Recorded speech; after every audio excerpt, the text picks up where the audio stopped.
टंडोजाम वेझो स्कूल जी छित जा चापड़ धमाके सां हेठि किरी पिया। ॿार मौजज़ाने तौरु महफ़ूज़। टंडोजाम वेझो ॻोठ हाजी जान मोहम्मद नाहियो में स्कूल जे विरांडे छित जा चापड़ धमाके सां किरी शागिर्दनि में की हाट। स्कूल जी बिल्डिंग ज़बो हाल आहे, उन करे शागिर्दनि खे स्कूल जे अङण में पढ़ाईंदा आहियूं। अॼु अचानक विरांडे जी छित जा चापड़ धमाके सां किरी पिया। हेड मास्टर चए थो स्कूल काफ़ी पुराणो आहे, असां काफ़ी मरतबा इदारे ॾांहुं ख़त लिखियो आहे त स्कूल जी बिल्डिंग नई जुड़ाई वञे।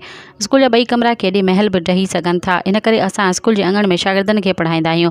अॼु मौसम थोरो सर्द हुयो, उन करे शागिर्दनि जी इसराहट ते स्कूल जे सहन में ॿारनि खे विहारियो वियो त पोयां अचानक छित जा चापड़ धमाके सां किरी पिया।